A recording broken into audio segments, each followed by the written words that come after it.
Plano woman was automatically sentenced to life in prison after being found guilty of murdering her ex-fiance's 2-year-old daughter. Took a jury less than an hour to convict Melinda Muniz for suffocating Grace Ford, a crime she tried to cover up by faking a break-in in the apartment. Fox 4's Richard Ray joins us from McKinney with the emotional reaction from Grace's family that happened in court today. Richard. Good evening, Steve. After a 2-week trial, the jury took just 45 minutes to reach its verdicts. 26-year-old Melinda Muniz will be sentenced to life in prison without the possibility of parole.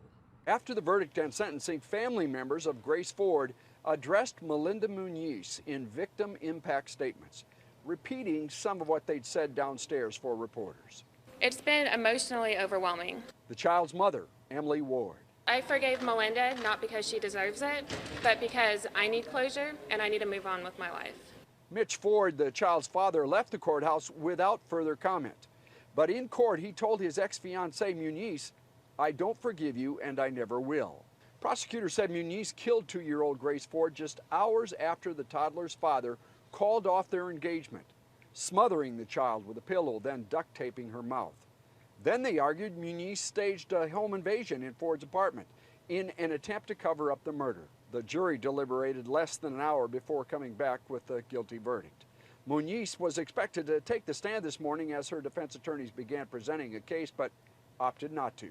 After argument was over, she became more and more tearful, more and more fearful.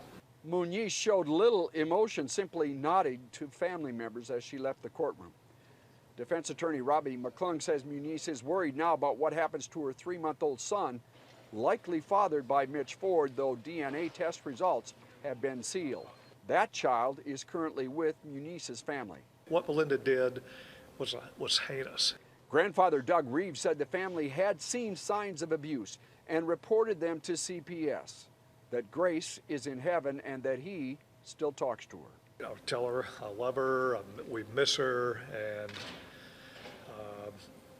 we're so sorry we didn't do more to save her. The impact statement by Grace's grandmother was particularly wrenching. She said, she told Muniz, "Today we should have been planning Grace's 4th birthday. You abused her, you tortured her, you murdered her. You are pure evil." Steve, one odd note about the final day in court. After a conference in the judge's chambers, an alternate juror, a man, was dismissed for what a lawyer later called inappropriate behavior, but the judge declined to talk about exactly what that behavior was. So we don't know whether that happened during deliberations or before at this point, Rich? I'm sorry, repeat that, Steve? We don't know if that guy got kicked out during deliberations or before or anything like that?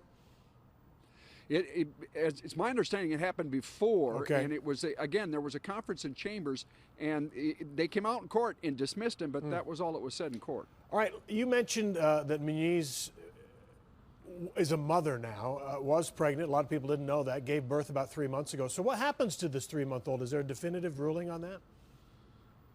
Well, and that's apparently still up in the air. Now, remember, the reason that they broke up, the testimony in court was that he found these nude photos on her phone and that she'd been sending them to another man. So the paternity of the child was in question. They did do a DNA test. Now, I'm told by someone who saw those test results before they were sealed that Mitch is in fact the father. I'm also told that Mitch would prefer that the child be put up for adoption.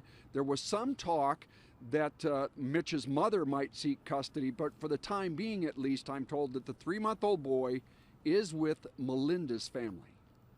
Okay, there's a lot going on in this case still, even after this verdict and sentence today. Richard Ray in Collin County, thank you.